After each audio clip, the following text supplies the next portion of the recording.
name's Mary Duffy. I work for the Danny Did Foundation in Chicago, and I live just a few blocks away from my dear friends, the Stantons. And they started the foundation shortly after they lost their 5-year-old son, Danny, to SUDEP. And Danny was also my son's very first friend. And the morning that I had to tell my son that he couldn't play with Danny anymore was a day that I'll never forget. And since that time, I've dedicated myself to helping protect people who live with epilepsy, live safe, long lives. I have the privilege of working with Allison Kukla to plan this special afternoon. She is the Senior Manager for Programs and Partnerships at the Epilepsy Foundation. And my clicker here.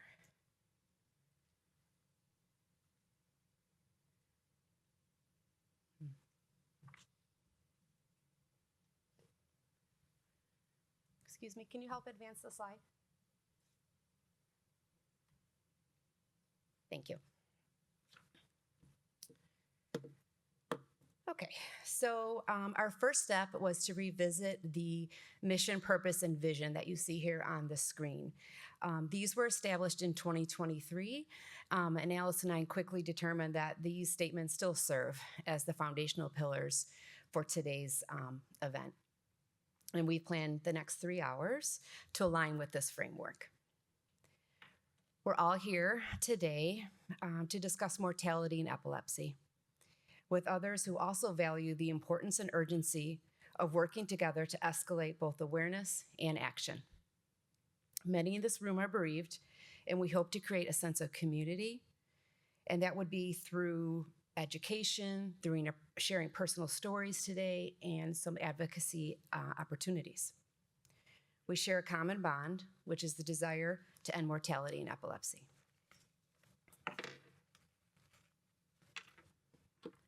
The goal of this meeting is for you to feel supported and to feel empowered.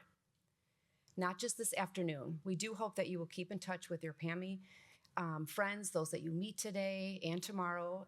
Keep in touch with them throughout the year ahead. We hope this is an afternoon of inspiration and an afternoon of growth, and that the growth doesn't stop today. We hope that you appreciate and will wear the PAME bracelet that you received. If not, they're still at the table that you checked in. Those are bracelets that have Morse code that says, "I am not alone." When you wear these, please look at them and remind yourself of PAME and the people you met here. And re-engage. Look at the website. You can check out new webinars that might be on the PAME website, as well as visit their social media pages listed here on the slide. Really, just please do re-engage because you are not alone. And next, we'll talk about today's agenda. So this afternoon, we'll learn about recent research efforts, then hear from a keynote panel, which will explore the grief of a young adult. We will pause for a break and then return to our family members panel that will discuss turning grief into action. And we'll end our afternoon together with small roundtable conversations led by Libby Boyce. If you're not comfortable with the roundtables or grief exercises, we do understand, and we do hope that you'll stay and perhaps just listen if that's easier for you. A few housekeeping notes. As a reminder, we'll have a break, and that will be at 3:55, and we'll have time for question and answer after each session. Also, there's a quiet room. It's just across the hall. That's for anybody who needs to step out and just needs a minute alone, and that goes for today and for tomorrow. That room will be available for you. If you haven't already, go ahead and grab Kleenexes if you need them, your remembrance ribbons that you attach to your badge.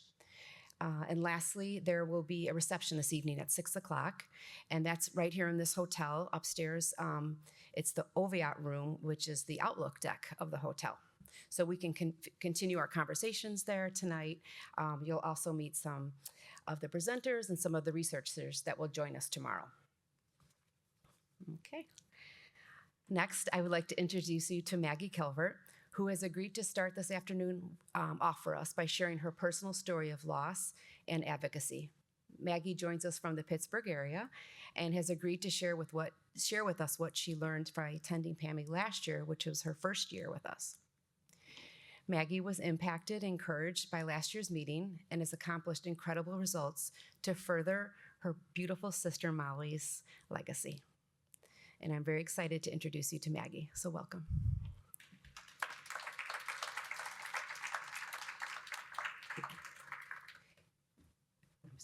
If anybody's sitting behind the column, feel free. There's plenty of seats here to come around so we can see you better and you can see us better.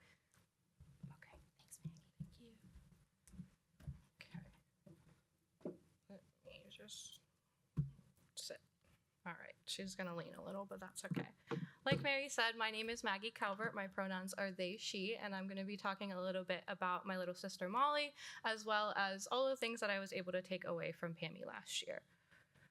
So welcome to PAME. Butterflies are kind of our thing. My sister always noted when we saw a monarch because it reminded her of our grandma, and now it reminds us of her. And I did make sure that the purple matched perfectly to the PAME logo. Just gonna point that out. So just a little bit of what I'm going to be talking about, a little overview, some tips and tricks for sad people, since I know most of us are sad people in this room. I'll talk a little bit about the Molly projects that I've done, including this little bear, and then I'll give you a little bit of information about my baby sister Molly. So today is a great day. Last year, this was my favorite day of the conference because I met such wonderful people.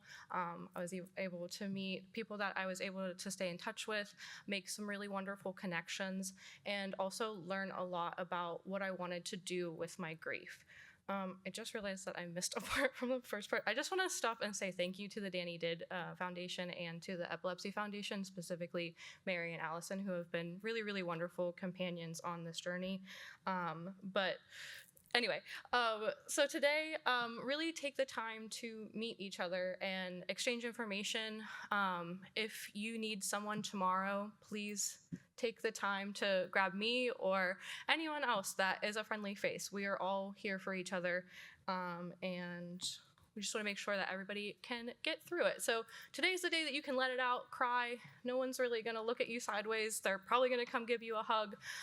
This is the most grief-friendly room that you'll probably ever be in.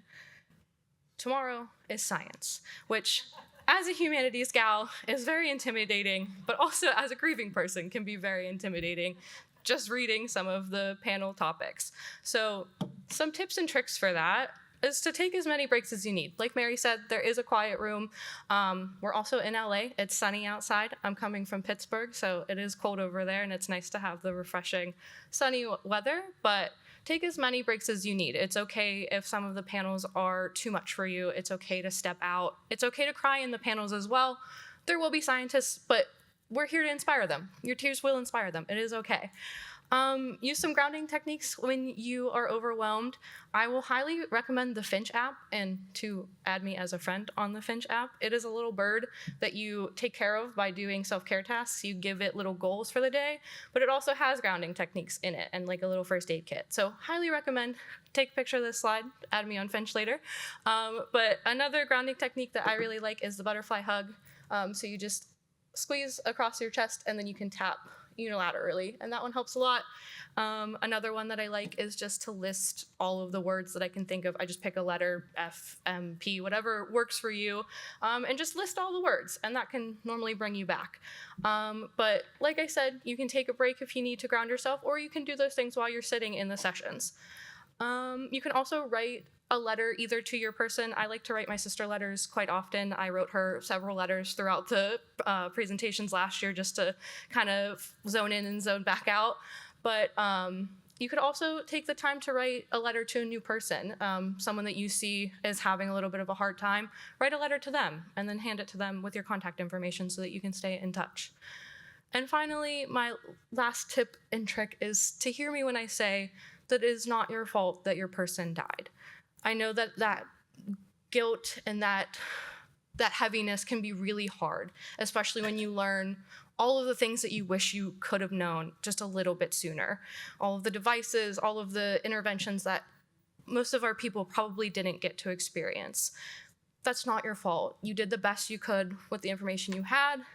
I know that that part is really hard for me even still saying this to you all, but it's not your fault. I know the guilt can be really heavy, but you are here taking action, making the most out of the cards that you've been dealt, and that's very brave, and you should really give yourselves a pat on the back just for being here. So some of the projects that I've done over the last, December 8th will mark 19 months without Molly, so that's coming up on Sunday. The first project that I underwent was throwing her a 25th birthday party. She was super excited to turn 25. No one really knew why, because your insurance increases, and that's really the most that comes with turning 25. But after talking with Allison in a group one night, I realized that it was because I made such a big deal out of my 25th birthday. 25 felt like the next big milestone. I had a big party at my parents' house, and she wanted to be like her big sister. So we threw her a 25th birthday party, and it was butterfly themed, and all of her friends came and made little lanterns and talked about her, and it was really wonderful to spend time with people who love my sister. I did the epilepsy walking challenge last year. I tried to post every time I completed a mile. I tried to do it this year and I didn't get very far, but I still met my fundraising goal, so that's all that matters. My Molly Bear was the next project. I'm gonna show you some of her sounds. So this one says I love you, and then it has her laugh, and then it also has her yelling at me. That one's not as clear, but that's okay. I went to Build-A-Bear right before Christmas last year, knowing that I had my sister's ashes on a necklace and they fell off, and I was like, we can't be doing this. She has to be somewhere safer. So I put her in the bear. I made a wish on the heart. It was very sweet. I cried a lot, and the person at Build-A-Bear was so wonderful about it. I really should write her a thank you note for being just so nice to me throughout that process. But she's also wearing an EEG cap that we got from Milo and me. And she's decked out with lots of other accessories, like a Kendra Scott necklace and a little Molly bracelet and a butterfly as well. I got her a grave blanket last year, and I think that'll be a tradition that I do every year. I didn't know what a grave blanket was, but I think it's a Scottish tradition to keep your person warm throughout the winter, and I thought that was very sweet, so I wanted to get her one as well. Milo and Me is a wonderful nonprofit that was started by a 19-year-old with epilepsy. She sends out care packages to other young women with epilepsy, and she invited me to speak at her event in Connecticut. Being from PA, that is a 6-hour journey, and I did only talk for about 6 minutes, but it was well worth every hour in the car. And then for my sister's Angel Day, I went really big. It felt a little crazy, but I was really scared for the day, and I didn't want there to be any moment that was unplanned. So I planned every minute of it. We had the local coffee shop made a special drink for her because she liked to go there all the time, and they actually even came to her funeral because she was such a regular there. So they made her a drink, and we were able to raise scholarship funds for a scholarship that we'll give out at our high school every year to either someone going into a helping profession because Molly was a nurse, or preferably somebody with epilepsy, but last year we didn't get any applicants with epilepsy.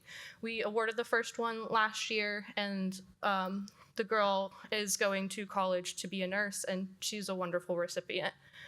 And then most recently, we just participated in a holiday parade and made a really big banner with Molly's face on it and walked through downtown Butler. And it was a really nice time to spend with some of Molly's good friends and my family.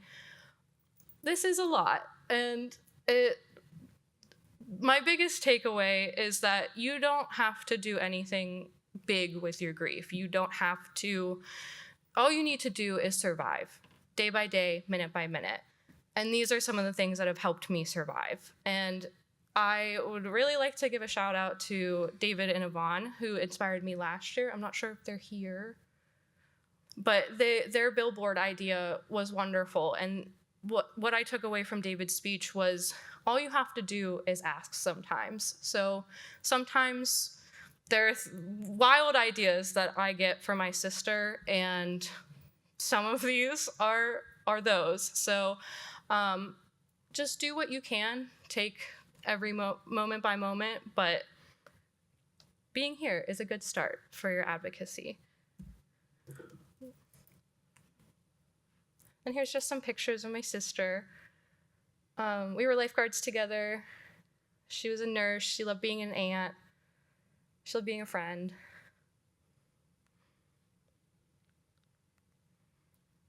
And I just wanted to leave you all with this blessing from the Apache Native Americans. May the sun bring you energy every day, bringing light into the darkness of your soul. May the moon softly restore you by light, bathing you in the glow of the restful sleep and peaceful dreams. May the rain wash away your worries and cleanse the hurt that sits in your heart. May the breeze blow new strength into your being, and may you believe in the courage of yourself. May you walk gently through the world, keeping your loved one with you always, knowing that you are never parted in the beating of your heart. Thank you all so much for being here.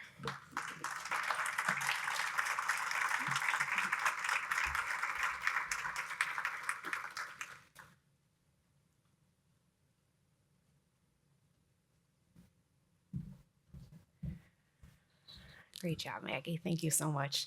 Thank you for sharing Molly with us today. Thank you for those beautiful ideas. And thank you for the love you give to our community. Our next session looks at understanding grief through research. Dr. Jeff Buckhalter will share his findings with us here today. Dr. Buckhalter is an adjunct professor of pediatrics at the University of Calgary. You can read his full bio in the booklet, but I do want to highlight that he has participated as the co-founder of the Partners Against Mortality and Epilepsy conferences, the former chair and member of the American Epilepsy SUDEP Task Force, and was a member of the AAN work group that produced a practice guideline for SUDEP. We invited Dr. Buckhalter to join us today on Family Day due to his impact on the PAME conference throughout the years.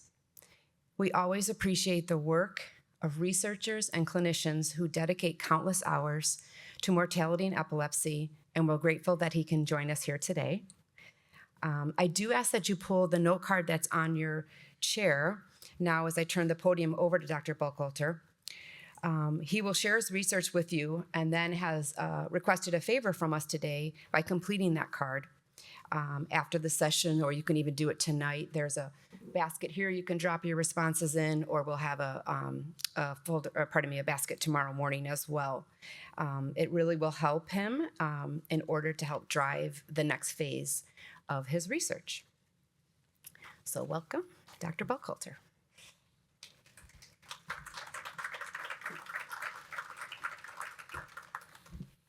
Thanks, Mary, and hi, everybody. It's really bright, so I gotta tell you, Maggie's a tough act to follow. I wish I could start a talk with a slide that said tips and tricks for sad people. It's brilliant.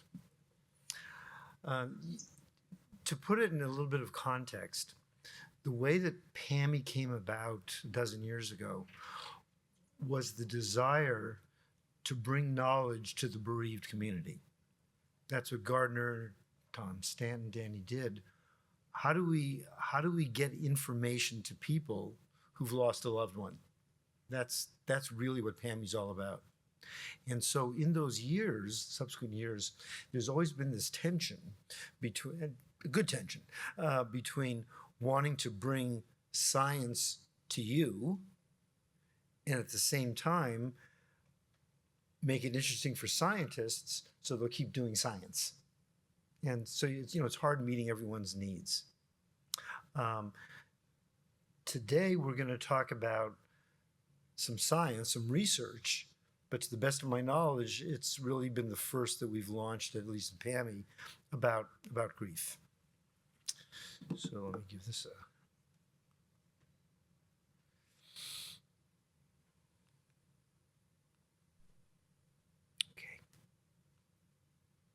So the way that the way it says 111, I thought I put 1, 2, 3, 4, but that was the new set of slides, which I hope is here.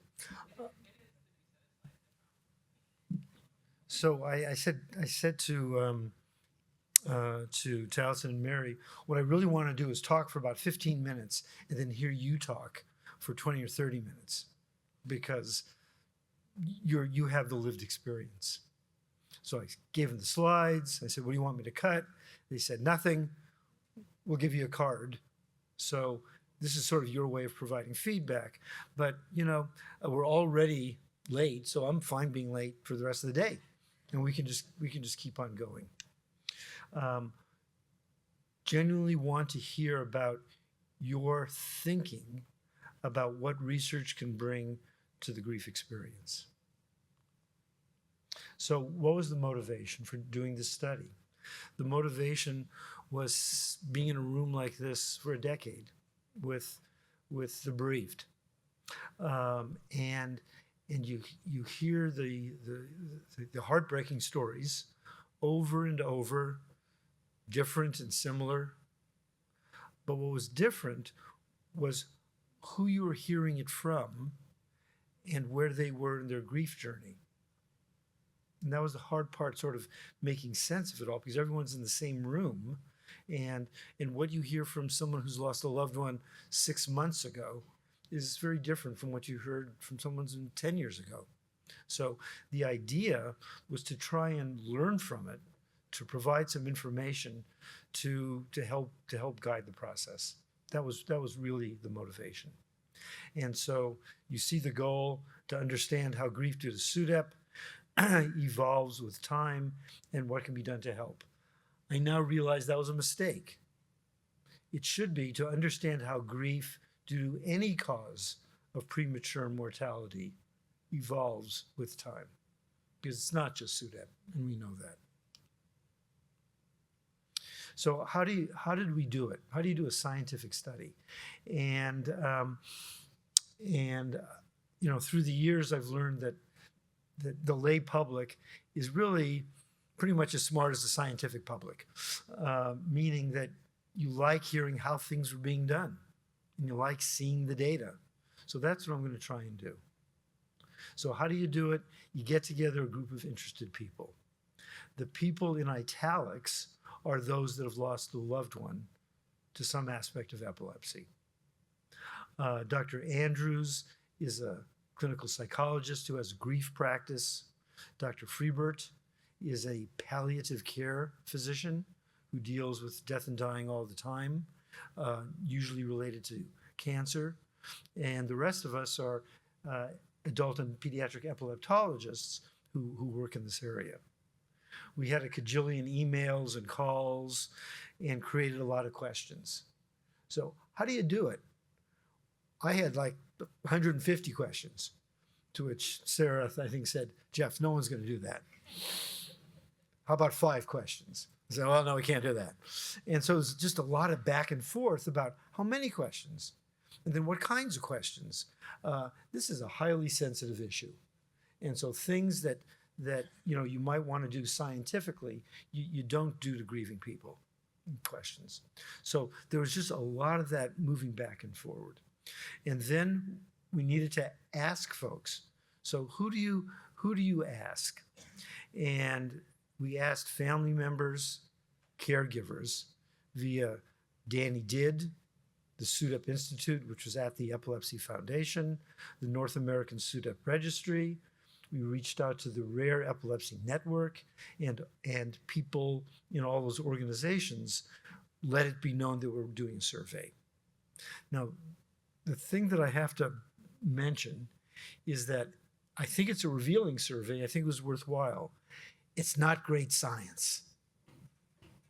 It's not great science. Why? Because we don't know who's answering the questions. We don't know if it's a representative sample.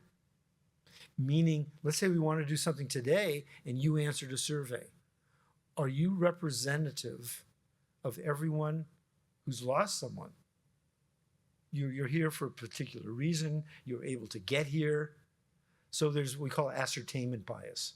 So there's a lot of bias in this. So I don't want to overstate the conclusions. And that's the scientist in me. So some results. 206 people responded. We did not require answers to every question. If it didn't strike you well, caused you pain, don't answer it. And so as you'll see the data, the numbers actually don't add up to 100 or 206. Don't worry about it, because it was, if you could do it, that's great. If you can't, fine. Some questions you get multiple answers to. So again, it doesn't add up, but that's the nature of the survey. Okay, so who responded? So the first thing you see here, the left-hand column are the ages, and the numbers and percentages are on your right. It was mainly people. First of all, there was no one. There were actually 2 people less than 24 years of age. Total of 12 less than 34. So the demographic of who answered was sort of in that age range. So that's going to give you a little bit of insight. 3/4 of the respondents were women.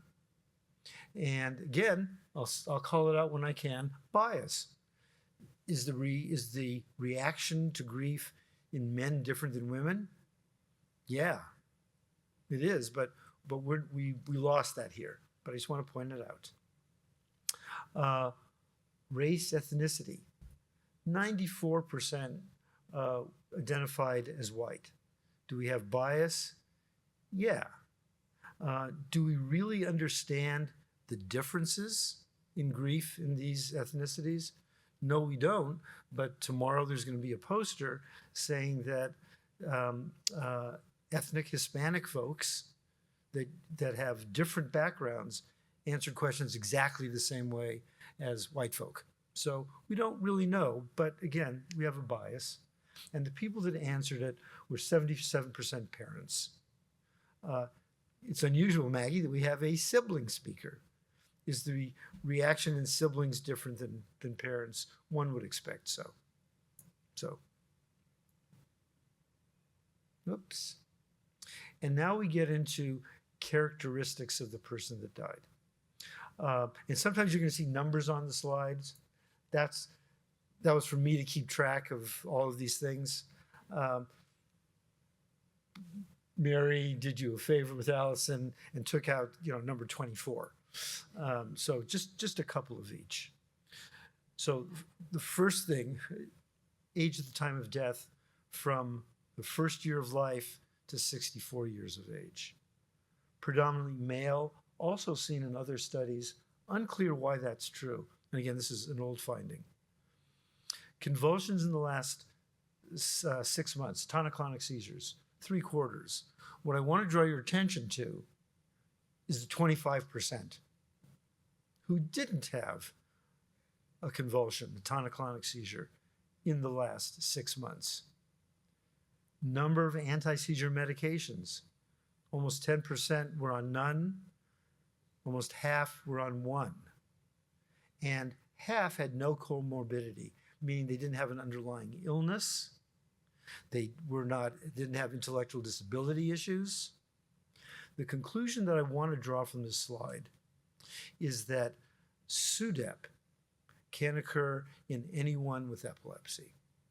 And our mindset today, talk to my colleagues, who dies? Those people who have the most tonic-clonic seizures. Therefore, those are the people we should be discussing it with. But there's a lot of data, and I'm not showing you much of it, to say that's not true. There are risk factors, sure, but it's a much bigger issue than it's commonly appreciated. Just some things about the persons. Few lived alone, most lived with a family. Most did not require care for basic functions, eating, drinking, toileting, that sort of thing. 3/4 required some assistance with their epilepsy, medications, going to doctors, that sort of thing. Autopsies were done in 77%, which is better than it was in the past. It's a good thing to discover causes. And the cause of death was ascribed to SUDEP in 52%. It's hard for me to overestimate how important it is, the progress that's been made in the last decade, because for a variety of reasons, people who died with epilepsy, for whatever reason, a variety of reasons, their cause was not ascribed to seizures. So in fact, this represents movement in the field. Okay, now some data. How long after death was there meeting with a provider? 61% occurred in less than 1 week. Another almost 27% occurred in 1 to 4 weeks. To the best of my knowledge, this has never been reported before. And again, it's good. Yes, please.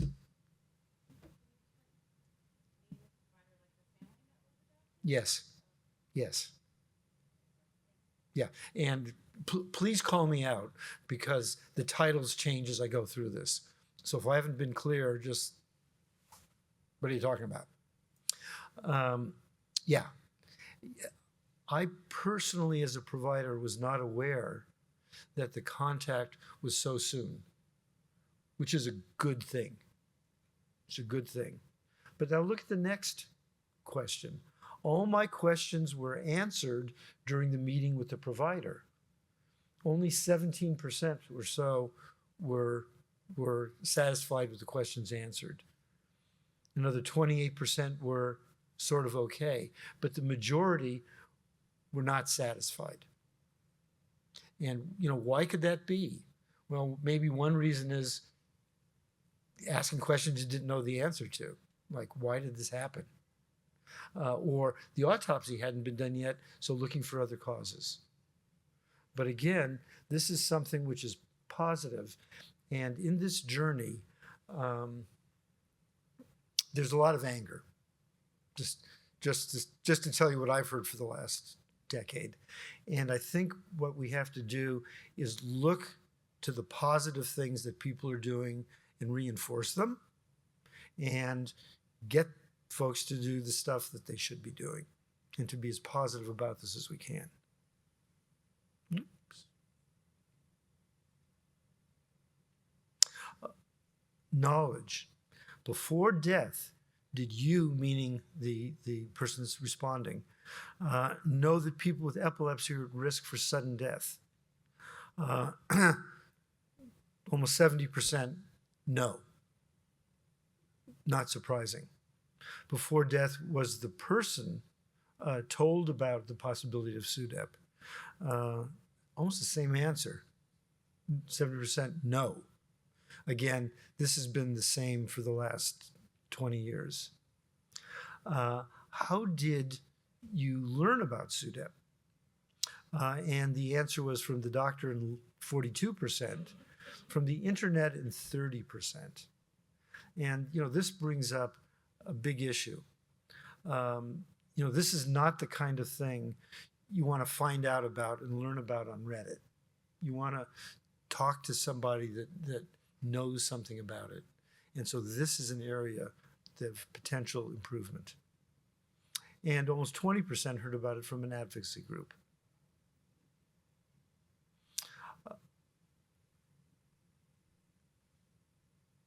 Looks like something was cut. So in the top box, for reasons which are unknown to me, it said, do you wish you'd been told about the possibility of SUDEP? And the answer was almost 90%, yes, we do. Wish somebody had told us about it. Was the deceased ever told about it? 80%, no. Same answer. And then you hear about the ways people found out. But in the bottom, and I can't see the numbers from here, which is unfortunate. But what I want to point out is that do you wish the deceased had known about it before? 57% said yes. 26% said, I'm not so sure. And 70% said no. Why is that? Why wouldn't you want that person to know? I can think of two reasons. One, the child, want to spare them from that information, sure. Or maybe it's we talk about doctors being maternalistic and paternalistic. maybe parents are really maternalistic and paternalistic and want to shield their loved ones from that information. But I thought that was a very interesting result. Oops. Okay, now here's, I think, the unique part about this study. On the top are times after the incident. 3 months, 6 months, 1 year, 2 to 5 years, 6 to 10 years, 10 plus years. And we ask questions about the experience. 1 says the experience was positive, 5 says it's very negative, so 3 is about in the middle. Let's look at them. The first one is relationship with spouse and partner. It starts at 3 months, and ends at 2.27. I put a sort of a horizontal line to indicate it didn't change much. The reason this is important is that in the literature, you will read that after a SUDEP, there's a very high rate of divorce. And I'm sure that occurs, and I'm aware of some difficult situations. But when you look at it over a population of people, these are averages, the answer is it, on average, doesn't change, which is a positive thing. Relationship with surviving children, siblings. What happens there with the parents? Doesn't change much. Good news over 10 years. Relationships with friends. I gave an upward arrow to anything that improves by 1 point or more. Roughly 20%, totally arbitrary, just for you to see it. It gets a little better. Work or career starts pretty bad, near 4, ends up near 2. But look as you go how long it takes to get there. That 3 didn't change to 2.67 until 6 to 10 years. So some of these things take time. Mental health, as you can imagine, pretty rough in the first 3 months, 6 months, 1 year, 2 to 5 years. After 6 to 10, you starts getting a little better. Sobering. Sorry for the small print that I can barely see myself, but this is a little different. What was the effect of SUDEP on you? And what it says in the beginning, maybe, the first row is focusing more on work, throwing yourself more into work. That started pretty low, and then with time got better. So it took a hit in the workplace. Oh, thank you. Small room. The next, maybe not a good idea. Unable to focus work performance started with half. By 6 months, it was still half. 1 year, 38%. It wasn't until 2 to 5 years until that got better. The same kinds of things, and I'm not going to read the data, with the green arrows. Decreased energy, eventually got better after a few years. Insomnia, better after a year. Mental health, better after 2 to 5 years. So for what it's worth, as you go on your journeys, I think Maggie said it, you can't get down on yourself for your sadness and what you're going through. You just have to live it, but there's some evidence that at least it gets better. What about feelings? That first column, the first row, sadness, it doesn't change. It doesn't change. 3 months to 10 years. And it's very unusual to have people in a survey 10 years out. So I'm very grateful to them. Things like anger, guilt, acceptance, shock get better over time. Not going to read the numbers to you, but it takes time. I don't know how it couldn't. Here's one. Did learning that SUDEP was the cause of death affect your grief experience? Almost 70% said yes. And then the next question was, how did it affect your experience? Almost 60% said it increased the guilt. That was Maggie's last bullet. You're not guilty. So I thought that that was a particularly pertinent trick and tip. Provided answers in almost half, left with more questions, still 41%. Felt angry and frustrated about not having been told about SUDEP earlier, 70%. And I will tell you, if there was one thing that I've heard over the last decade in these family meetings, it's that. It's the never being told about the possibility. What can be done to help? And you know, the purpose of doing the survey wasn't for science, because, as I said, it's not great science. It was to find things that were useful to help. And here you see it. Finding individuals who understood the loss. The listening ear of friends and family.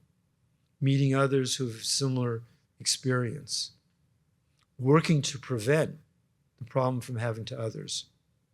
And so you see a number of themes here. And part of it is, I think it's different for everyone, and there might be combinations of things that work for the individual. But loud and clear, the importance of advocacy and grief counseling is, I think, brought out by this result. What about from the professionals? What do I tell my colleagues that makes a difference from those that have suffered? And you know, it's right here. You know, in the 80% and above range, is expressing condolences and answering the questions that you can. And I think this is going to be a very direct outcome of this study. You know, the bottom line in scientific studies is, where do we go from here? And that's going to be one for me. And then the recommendation for advocacy groups, pretty clear that they need to be available. And fortunately, there's a whole bunch of them out there. EF, the Epilepsy Alliance, and grief organizations. So with that, I'm done. And I hope that you will take a few moments to, you know, express your feelings and your knowledge about, if we were going to do something again, if we were going to do some research again to help with the grief experience, what would you recommend? Thank you. Okay.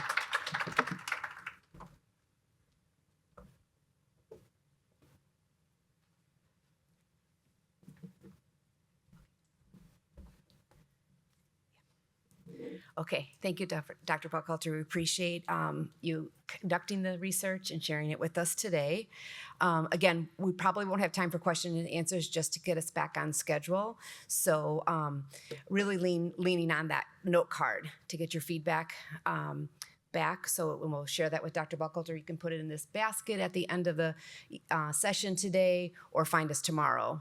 But any type of feedback is appreciated, so that he can take this a step further. And he will share that with PAME online. Okay, great. So next, well, actually, Allison, I think you're next. Yeah, I'm moving forward, but it is you. I thought I was doing question and answers, but since we're not going to do it, it is Allison. Yeah, let me do it. Okay, thank you.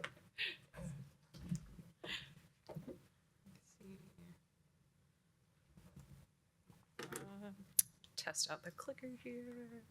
There we go. So hi everyone, I'm Alison Kukla. I haven't got to say hello yet. Mary has been doing a wonderful job co-hosting today for us. But if we can have our panelists for this panel come on up. I think I see most of them. I think everyone's here. I hope so. But I have the honor of kind of introducing and helping with our keynote panel that is coping with the loss of a young adult. As Jeff pointed out, we often hear from parents so often, but this year, Mary and I really wanted to focus on siblings and young adults and, that focus of grief and loss. So this panel is going to be focusing on when a friend or loved one passes away unexpectedly and the sense of shock and loss that can be, really overwhelming that we've heard about.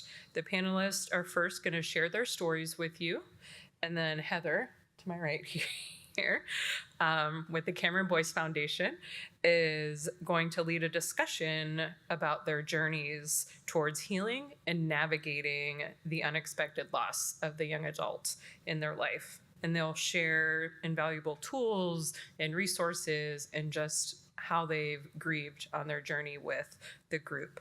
So I'll do brief introductions because we want to allow them to introduce themselves and their stories. So Heather is the executive director of the Cameron Boyce Foundation, where she oversees operations and leads strategic programming to honor the legacy of Cameron Boyce by aiming to cure epilepsy through funding research, education, awareness campaigns.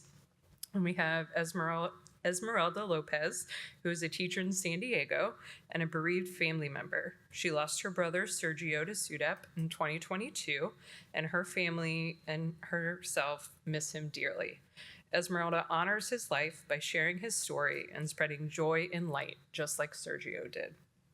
Sophie Reynolds is an American actress who found her passion performing growing up a dancer in Vancouver, Washington.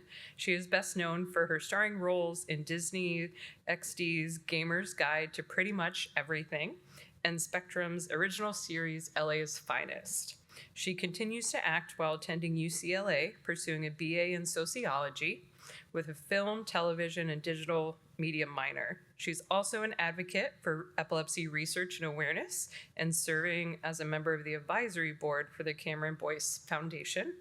And then last but not least, we have Sally Bogan, who is a devoted mother of Derek, who tragically passed away on August 5th, 2021, at the age of 25 due to a seizure disorder. In the face of profound grief, Sally is dedicated to preserving her son's memory and legacy. You'll hear about how she organizes annual golf tournaments to celebrate Derek's passions and raising awareness for seizure disorders. Her team has successfully raised $71,000 over 3 years, partnering with the Cameron Boyce Foundation to support seizure education and awareness. And with that, I will hand it over to Heather to do the discussion. There's slides. Yes. Yeah. So, and you guys can just use the clicker to do your Do you slides. want me to do the Yeah, slides? for the. Yeah. Do you want to Okay, set that up? just tell. Do I go now? Go for it. Yep, Okay. you can go for it. Oh, there's us. And then I think, Esmeralda's up first. So you just want to kind of tell us more about your story, why you're here, and share with us a little about Sergio. Okay, hi everyone. I'm happy to be here to share my brother Sergio's story. I was 9 years old and my brother Luis was 5 when he joined our family. And we loved him instantly. He was just such an energetic, joyful, funny child.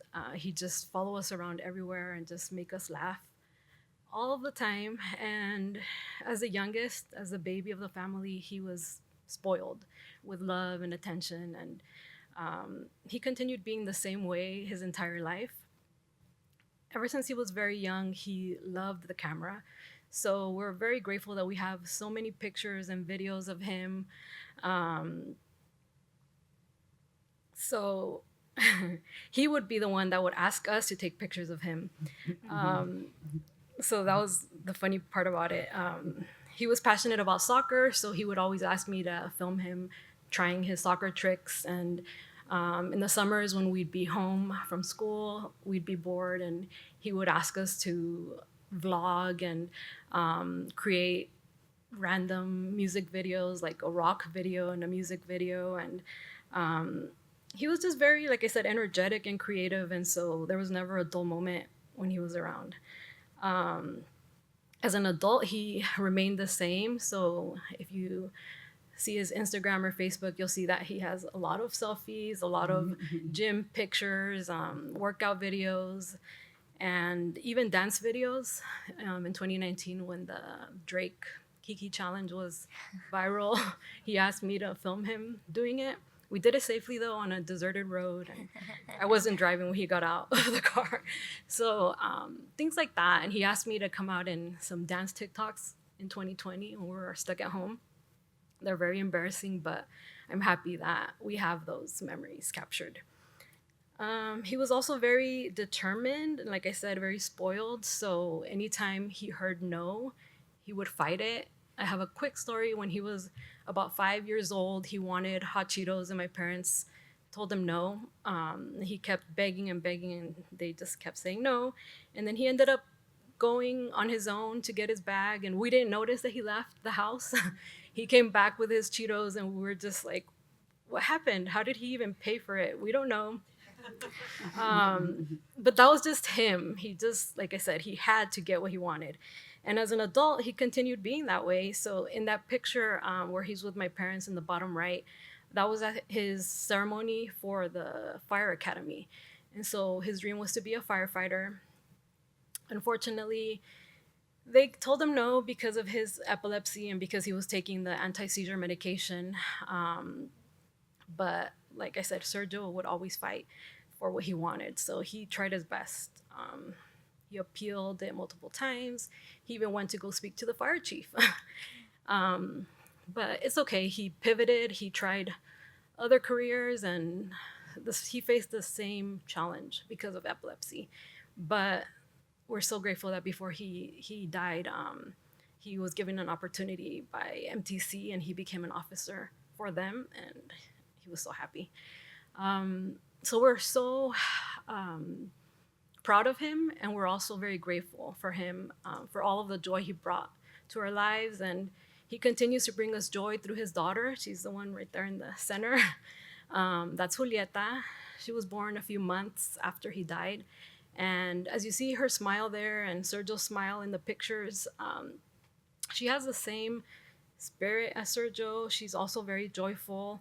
Her smile and Sergio's smile, they just say, I know what I want. I deserve the best. I get what I want. I love myself. I am loved, and I am loved. So I'm happy to be here, and you're not alone. Thank you. Oh, yeah. Oh, that's me. Hi, everyone. I'm Sophie. So I was best friends with Cameron Boyce, who we now have the Cameron Boyce Foundation for. I met Cameron at 15. He was an actor, and we met working together on a Disney show. And pretty much immediately were inseparable. I think we spent every day together from then on. And he definitely had one of those spirits that lit up the room. He had the most infectious laugh and was the most warming presence with the best hugs of all time, as a testament to anyone who met him. And yeah, losing Cameron, we lost Cameron when he was 20 to SUDEP. It was only his 5th seizure. So it was very unexpected. I was there for his very first seizure when he was 17, and we had moved in together a couple months prior to his passing with our other best friend, Karin, which was kind of a teenage dream of ours. And I'm very grateful we got those few months together, kind of living out on our own. Yeah, so it's now been 5 years since Cameron passed, and I still miss him every day. And yeah, these are just some pictures of us from our high school graduation and visiting him on set. And yeah, he's everything, and his family has done such a wonderful job continuing his legacy. And I'm so glad to be a part of that with them. Thank you, Sophie. Yeah.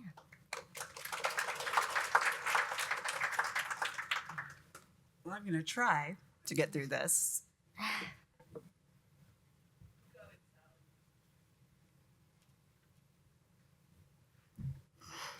It's hard when you look at pictures. I know. It's funny though. I sit up here though, and I think Sergio, Cameron, and Derek would be friends with their dancing and their energy, and probably their friends and people around them. But I'm Sally, Derek's mom. Derek had his first seizure at 18. I will tell you, Derek was the person that walked in the room. He had a lot of energy, confidence. He was the one that wanted to make people smile. So he was witty. He was a reader. I can go on and on about my son all day long.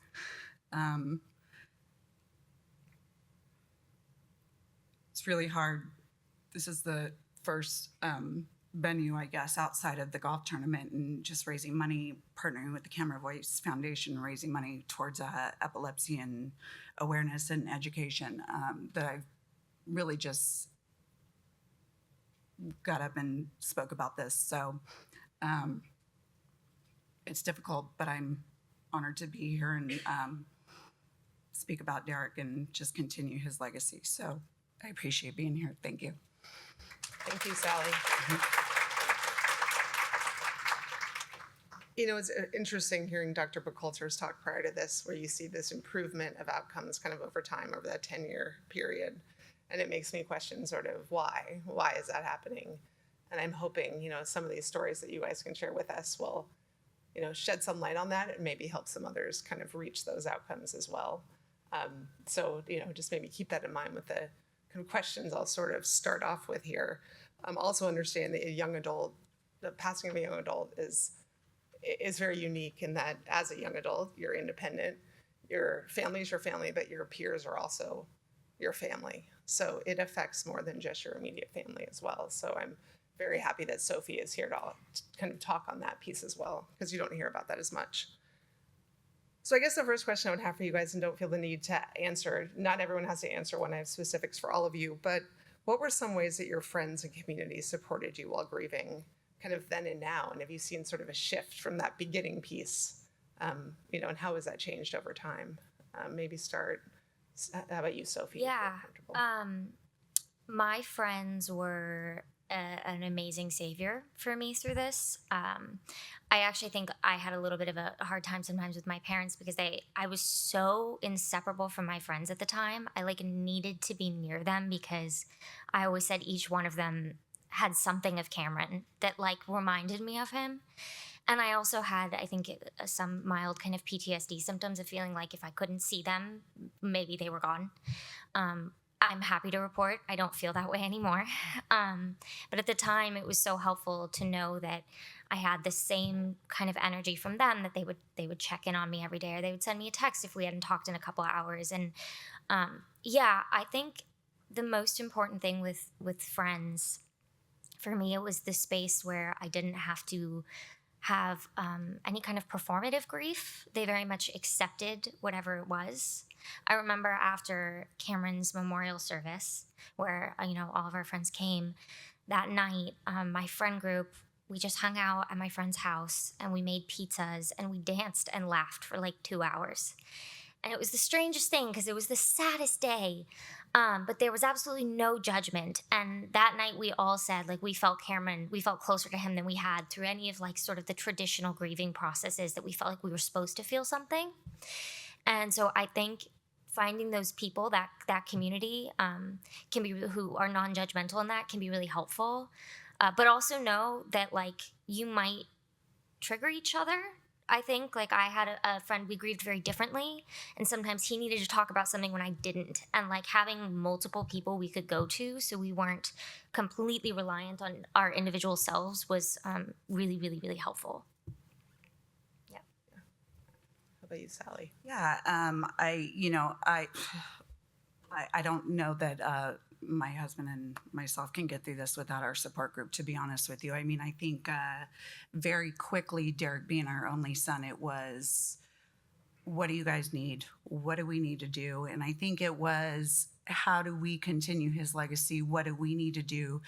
The reason we do a golf tournament and we do what we do is Derek, that's what Derek really enjoyed doing. So it was when we knew that we wanted to do something to honor him and continue something in his name, it was our friends jumped into action.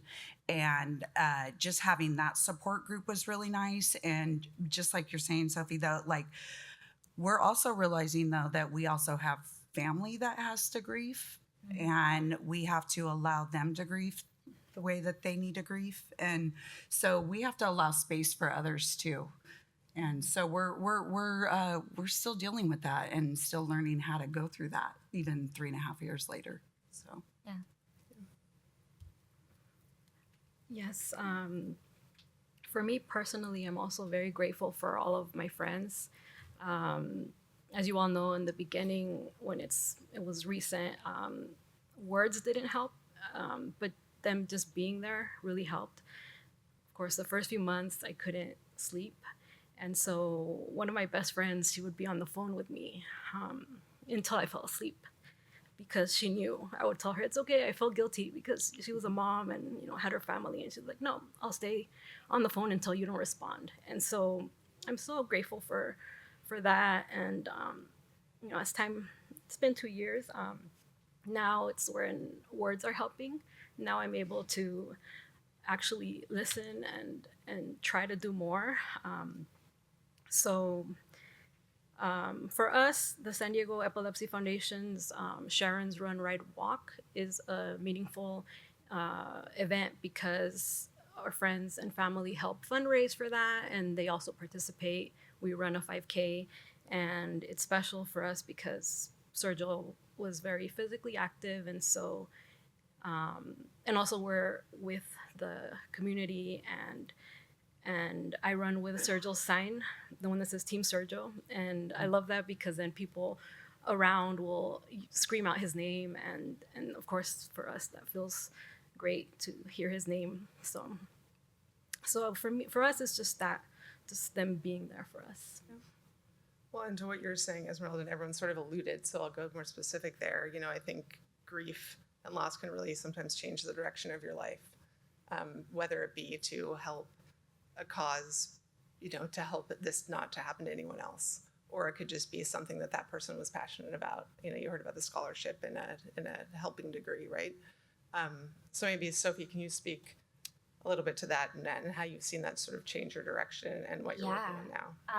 I mean, I'm a part of this foundation now, which is amazing. Cameron was definitely had a humanitarian presence for sure, and he very much preached being there for other people.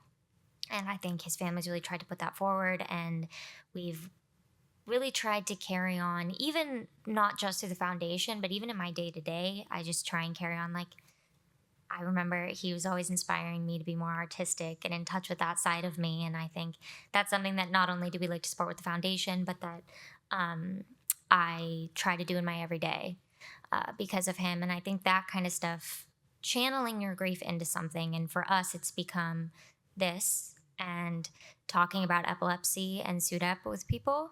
And that's been the new course of my life because of it, but also it's just changed, I think, how I approach my everyday. I don't want to say I'm less anxious, because I think it's a different kind of anxiety. But I do think I have a greater understanding of what matters the most to me in my life, as I feel like that's a cliche way to say it, but yeah, and just keeping that in mind kind of always, if that answers your question.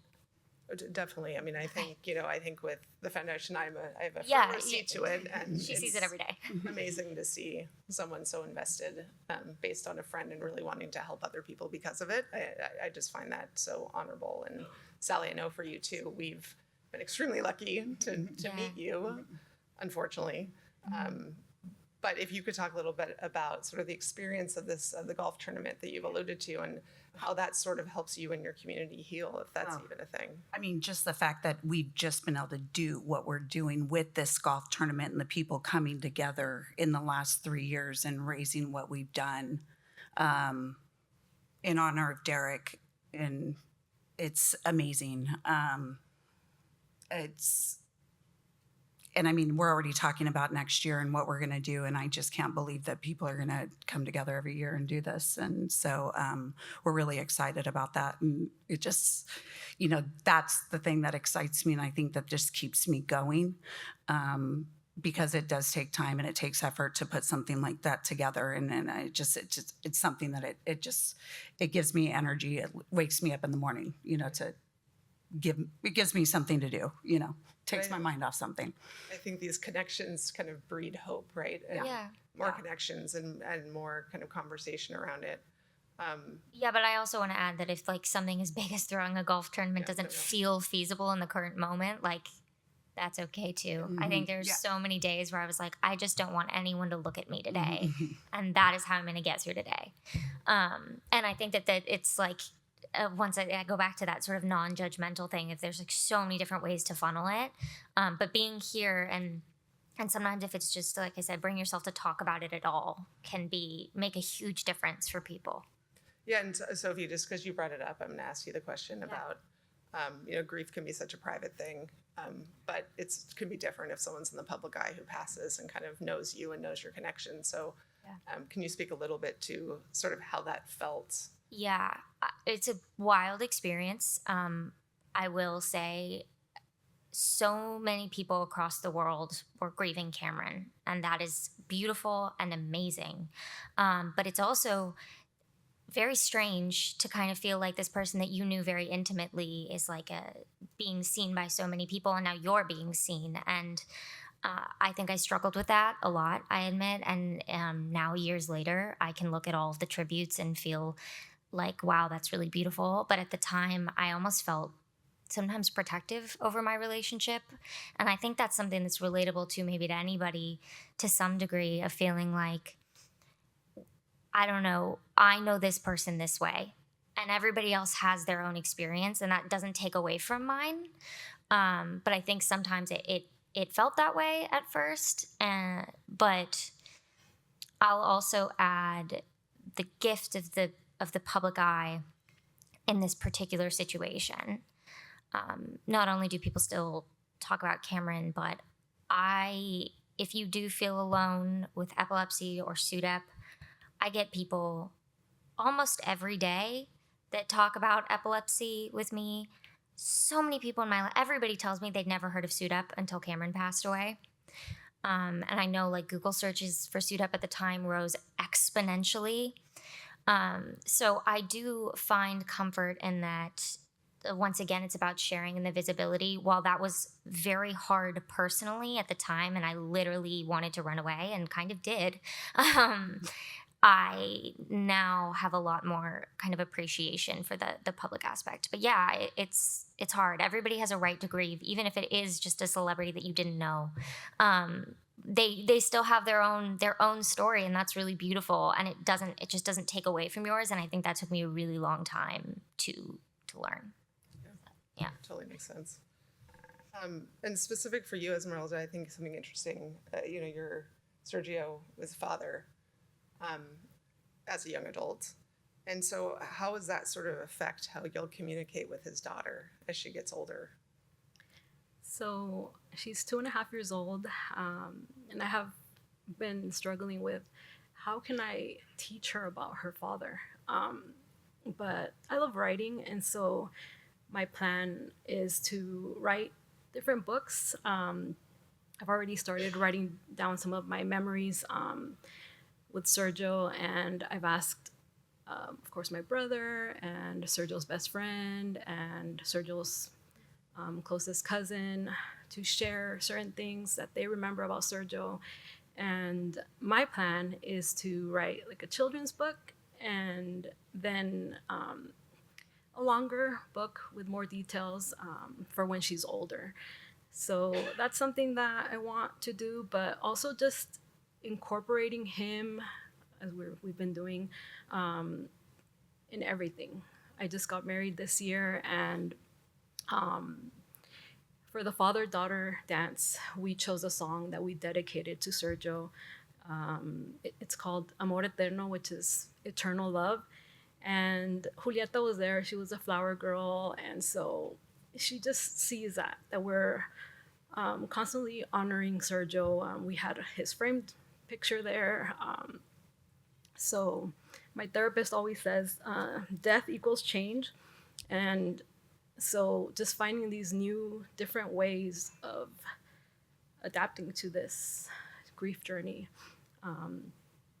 And I know that learning from other people and their experiences, I get ideas, and I know over time it'll change. But yeah, that's something that I always remember, is that it equals a lot of change, and over time it'll get not easier, but we'll be stronger.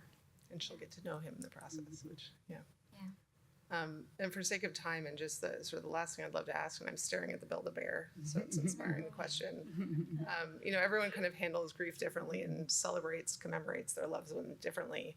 If you all wouldn't mind sharing maybe one thing that you do, you know, maybe privately or with friends or family that is kind of unique that you think has kind of helped you, you know, to celebrate and remember.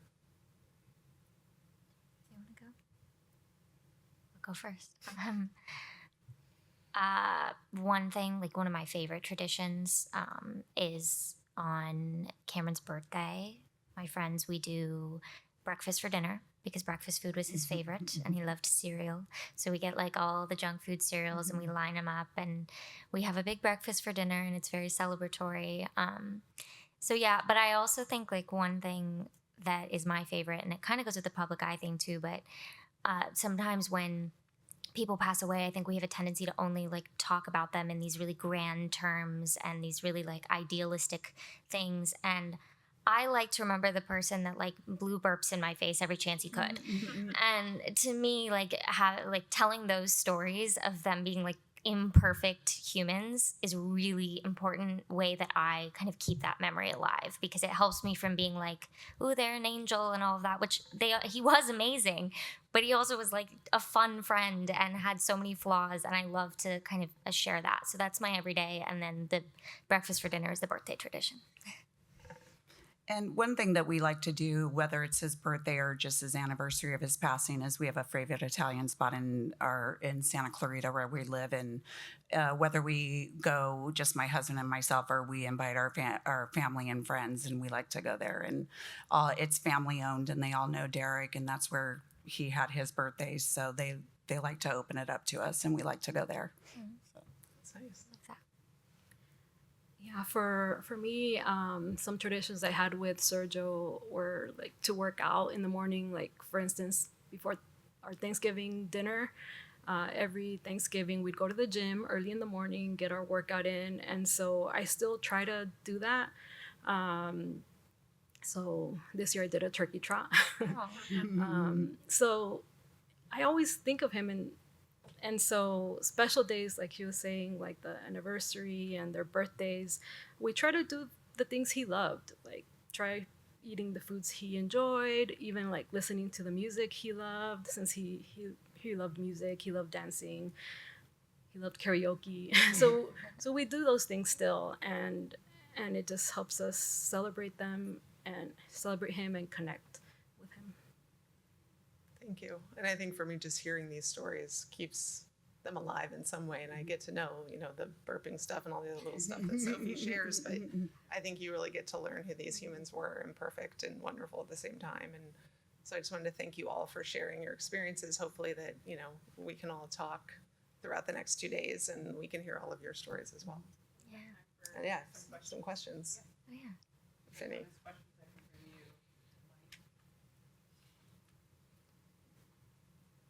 Anything. You guys were Or just not. so great. I was gonna say any therapy question, anything like that.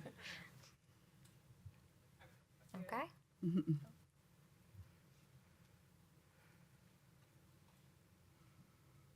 Hey, so my name's James. I recently lost my baby girl at 7 to SUDEP, and you know, to kind of honor her legacy. Like, I know that as a parent, we want to like get involved and do advocacy, but like sometimes we don't know where to start. Or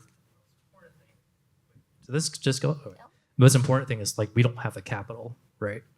I don't know, like starting off like the funding, things of that nature. Like, what's your best advice for someone that like wants to create a nonprofit or like has a specific interest and where to get that funding?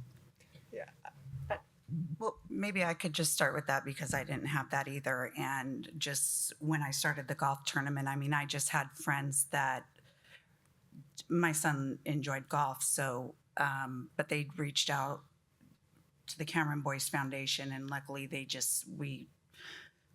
we reached out and we partnered with them. But I mean, we just started with, we're having a golf tournament and this is what it is to register, and we're raising money for this cause and in honor of my son. And I didn't start a foundation or anything like that. And I'm just partnering with them, and the money I raise, I give 100% of the proceeds to the Cameron Boyce Foundation, and I raise it in honor of my son's name. So I don't deal with the foundation because I don't deal with the hassle on my own. And that's how I do it. So, but I do it in honor of my son, and I give them the money. And I would say the best thing you're doing is being here now. Yeah. The connection, I'm just looking, or even right next to you, the people around you that are representing amazing organizations, from Danny to Cure to Epilepsy Foundation. I mean, there's so many present in this room. I think it's getting to know all those folks and what they do and figuring out ways that you can get involved. Since it's so kind of new at this point, and figure out, how you might be able to contribute in the space. But I would recommend not jumping into, a foundation right away. I'd really kind of be here and learn what other people are doing first. I think there's a lot of organizations too who are willing to hear your story and maybe figure out ways that you could have an event like what Sally has for her son, and that would feel like honoring your child specifically too, if that feels really important to you. But yes, I think just meeting these people, and because nonprofit work is also still a big to do. I'm happy to introduce you to everyone.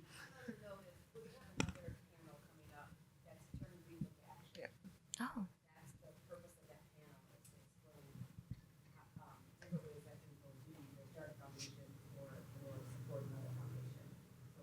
Probably even repeat your question Yeah.